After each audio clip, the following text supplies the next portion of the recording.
कहानी के शुरू में हमें कैमरामैन को देखते हैं जो स्टूडियो में दो मॉडल्स की तस्वीरें बना रहा था। जब उन मॉडल्स लड़कियों का काम खत्म हो जाता है तो उनमें से एक तो अपने घर चली जाती है और जब दूसरी लड़की वहाँ से जाने लगती है तो कैमरामैन उसे किडनैप अगवा कर लेता है। उस लड़की को बेहोश कर दिया था। जब उसको होश आता है तो वो खुद को बंधा हुआ पाती है। वो लड़की बहुत ज्यादा डरी हुई थी और कैमरामैन से बार बार यही कह रही थी कि प्लीज मुझे छोड़ दो, पर वो उस लड़की की एक भी बात नहीं सुनता। फिर वो एक बॉक्स निकालता है जिसमें किसी की राख थी। वो उसको लड़की के पास रखकर उसका गला काट देता है और जब वो ऐसा कर रहा था तो उसका खून उस राख में गिरता है। अगली सुबह जब कैमरामैन की सेक्रेटरी आती है तो उसे उस लड़की की लाश नजर आती है जिसको कैमरामैन ने मार दिया था। पर जैसे ही वो पीछे मुड़ती है उधर वो अपने बॉस की लाश को भी देखती है। तभी वो पुलिस को बुलाती है। छानबीन करने के बाद पता चलता है जरूर उस लड़की को तो कैमरामैन ने मारा है, पर अभी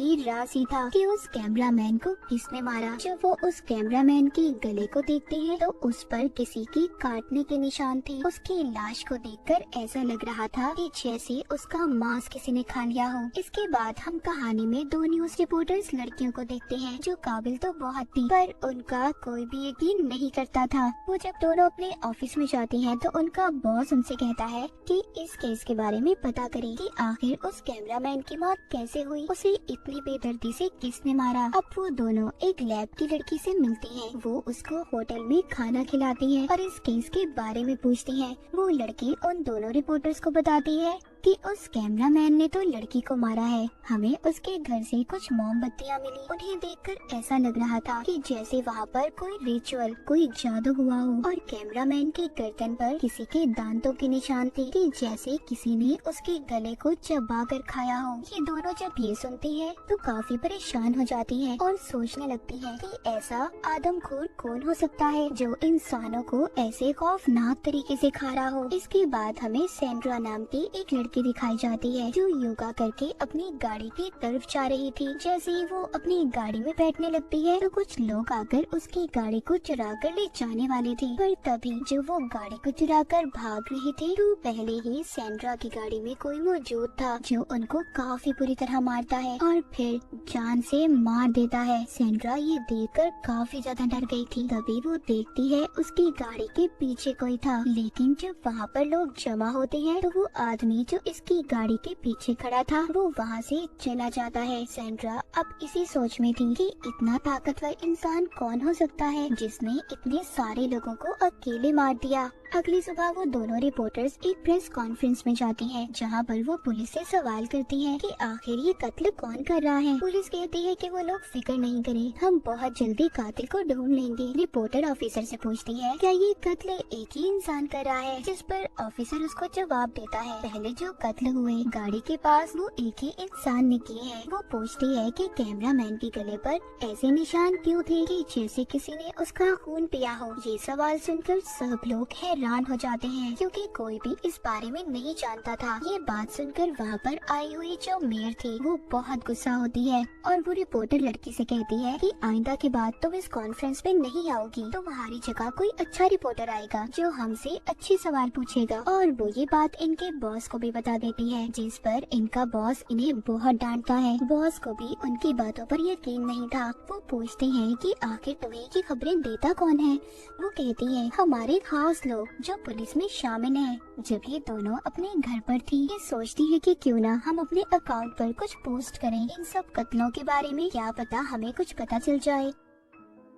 तभी इन्हें लैब में काम करने वाली लड़की का फोन आता है। वो उन्हें बताती है जिन भी लोगों का हमने डीएनए का टेस्ट किया है वो एक ही आदमी है जो सबको मार रहा है, पर जो उस मॉडल लड़की की मौत हुई वो तो कैमरामैन ने ही की थी। अब ये दोनों इन सब बातों का पता करने कैमरामैन के ऑफिस में जाती हैं, जहाँ पर सबसे पहला कत्ल हुआ था। जब ये वहाँ पर जाती है तो वहाँ पर इन्हें एक बॉक्स मिलता है। ये वो ही था जो हमने कहानी के शुरू में कैमरामैन के हाथ में देखा था, पर अब उस बॉक्स में राख नहीं थी। छानबीन करने पर इन्हें जादू का सामान भी मिलता है, जिसे देखकर इन्हें पता चलता है कि यहाँ पर जरूर किसी ने कोई जादू किया होगा। वो दोनों सब चीजें देखकर सोचती है कि जरूर वो कैमरामैन किसी कल्ट, किसी ग्रुप का आदमी होगा जिसने यहाँ पर जादू करके किसी को जिंदा किया है। और वो वही इंसान है जो जिंदा होकर अब सबको एक एक करके मार रहा है। अब जब सब इन दोनों को पता चल गया था, लेकिन ये दोनों सोचती हैं बिना सबूत के कोई भी इनकी बातों पर यकीन नहीं करेगा, इसलिए ये दोनों फैसला करती हैं कि पहले ये सबूतों को इकट्ठा करेंगे। उधर सेंड्रा, जो कि उस हादसे के बाद हॉस्पिटल में थी, उसका भाई भी वहाँ पर आता है। सेंड्रा का भाई पुलिस ऑफिसर से पूछता है, क्या यहाँ पर कोई खतरा तो नहीं है? ऑफिसर कहता है, फिक्र नहीं करो, तुम्हारी बहन यहाँ पर महफूज है। फिर वो जब अपनी बहन से मिलता है, सेंड्रा उसे बताती है, उस रात मैंने एक आदमी को देखा था जो बहुत खतरनाक था और मुझे लगता है कि वो मुझे भी नहीं छोड़ेगा, मुझे भी मार डालेगा। सेंड्रा ये बात कर ही रही थी, तभी वहाँ पर वो आदमी आ जाता है जो सेंड्रा को मारने के लिए आया था। उधर सेंड्रा का भाई उसे एक क्रॉस लॉकेट देता है, कहता है इसे पहन लो, गॉड पर यकीन रखो,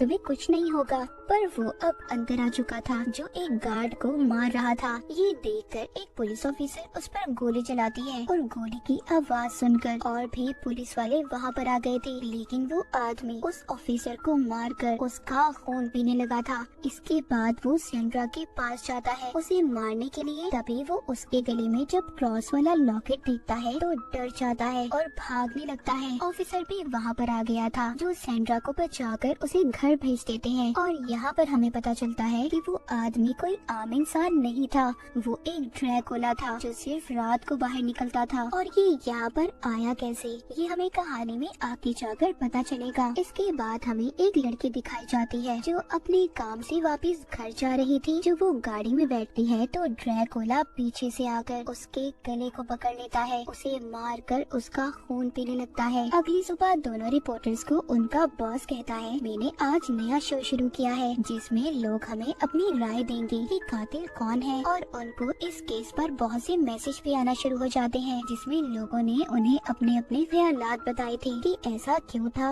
और इसके पीछे राज क्या था। वो दोनों रिपोर्टर लड़कियां कुछ लोगों के नामों को चुन लेती हैं और उनसे बात करने की भी कोशिश करती हैं। उधर सेंड्रा का भाई भी उसे अपने घर ले आया था। वो बताता है कि यहाँ पर कैमरे लगे हुए हैं, तुम फिक्र नहीं करो, तुम्हारी जान को खतरा नहीं होगा। तभी सेंड्रा रिपोर्टर की वीडियो देखती है जिसमें वो कह रही थी कि इस केस के बारे में कोई भी अगर कुछ भी जानता है तो हमें जरूर प्लीज बताएं। सेंड्रा अपने भाई से कहती है कि मैं भी इनसे बात करना चाहती हूँ। उधर ऑफिस में दोनों रिपोर्टर लड़कियों से अब एक लेडी बात करती है। वो कहती है कि मैंने आप लोगों की खबर को पढ़ा जिसमें आपने एक कैमरामैन का जिक्र किया था। उसी आदमी से 1 साल पहले मेरी बात हुई थी क्योंकि मैंने उस वक्त ड्रैकुला के ऊपर एक किताब लिखी थी। उस किताब में एक आदमी का जिक्र था जो बहुत खतरनाक था।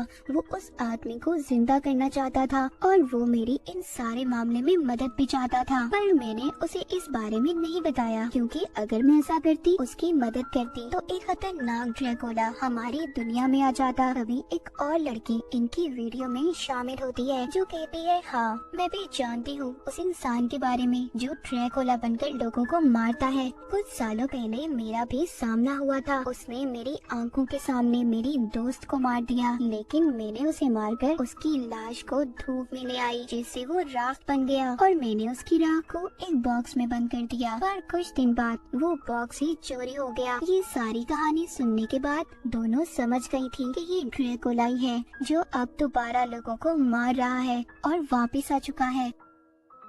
जब ये दोनों घर जा रही थी तो तभी इन्हें सेंड्रा की कॉल आती है जो इनको सब बताती है जो सब उसने अपनी आंखों से देखा था। सेंड्रा की बातें सुनकर तो दोनों को पक्का यकीन हो गया था कि ये ड्रैकुला ही है। जिधर सेंड्रा रुकी हुई थी उधर वो ड्रैकुला आ गया था। वो वहाँ पर आकर सेंड्रा के दोस्तों को मार रहा था। सेंड्रा वीडियो कॉल के जरिए दोनों रिपोर्टर लड़कियों को दिखाती है कि वहाँ पर सब क्या हो रहा था। वो दोनों जब ये देखती है कि ड्रैकुला कैसे इंसानों को मार रहा है तो वो भी बहुत ज्यादा डर जाती है। तभी सेंड्रा का भाई आ जाता है जो उसको वहाँ से ले जाने आया था, लेकिन वो ड्रैकुला वहाँ पर भी आकर सेंड्रा के भाई को मार देता है और फिर सेंड्रा को उसने इनको भी वीडियो कॉल पर देख लिया था। जब ये उसकी शक्ल देखती है तो दोनों बहुत ज्यादा डर जाती हैं। वो जाकर सारी बातें पुलिस ऑफिसर को बताती है तो वो कहता है, तुमने क्या मशहूर होने के लिए ये कहानी बनाई है, अगर ऐसा है तो प्लीज ऐसा मत करो, बहुत फजूल कहानी है तुम्हारी। वो जान चुकी थी कि बिना सबूत के कोई भी इन पर यकीन नहीं करेगा।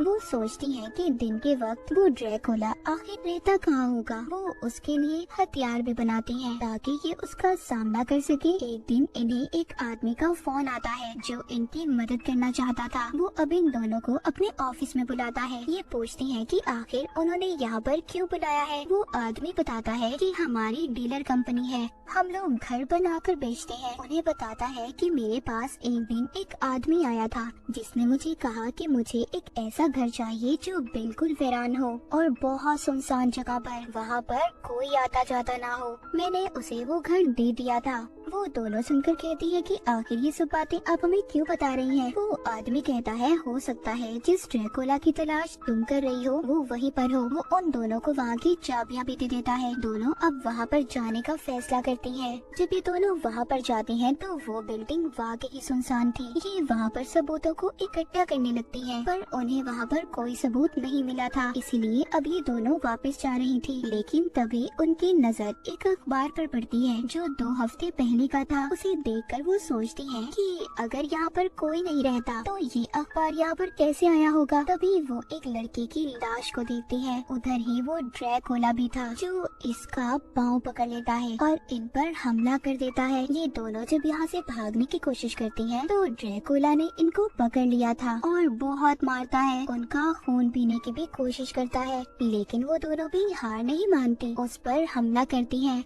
ड्रैकुला एक रिपोर्टर को तो बहुत मारता है और उसे बेहोश भी कर देता है और दूसरे रिपोर्टर का खून पीने के लिए उसकी तरफ बढ़ रहा था पर वो भागकर सूरज की रोशनी में आ गई थी। इसके बाद ड्रैकुला दोबारा से उसकी तरफ जाता है जो बेहोश थी, पर अब उस लड़की को भी होश आ गया था और वो एक लकड़ी उठाकर ड्रैकुला को मार देती है जिससे वो बेहोश हो गया था। ये दोनों खींचकर उसे सूरज की रोशनी में ले आई थी जिससे वो दोबारा राफ्ट में बदल गया था। इसके बाद हम कुछ दिन बाद की कहानी को देखते हैं। दोनों रिपोर्टर्स बहुत ज्यादा जख्मी थी। कोई भी इनकी बातों पर यकीन नहीं कर रहा था कि इन्होंने एक ड्रैकुला को मार दिया। इसीलिए ये दोनों अभी फैसला करती हैं कि ये दोनों प्रिंस को छोड़ देंगी और शादी करके कहीं दूर रहने लगती हैं। कहानी के आखिर में हम एक छोटी बच्ची को देखते हैं जो एक लेडी को ड्रैकुला की राख एक जार में दे रही थी। हम देखते हैं उसके नाखून बहुत बड़े थे जैसे कि वो भी ड्रैकुला हो। तो जैसे उस कैमरामैन ने इस राख के अंदर लड़की का खून डालकर इसे जिंदा किया था, मगर ड्रैकुला ने निकलते ही उसको भी मार दिया। फिर दोनों रिपोर्टर्स ने अपनी बहादुरी से उस ड्रैकुला को मारा, मगर उस ड्रैकुला की राख जब तक इस दुनिया में रहेगी तो कोई ना कोई इंसान उसे अपने फायदे के लिए लड़की का खून उसमें डालकर इसे जिंदा करेगा और ये ड्रैकुला फिर से दुनिया में तबाही फैलाने आएगा। और इसी के साथ ये कहानी यहीं पर खत्म हो जाती है।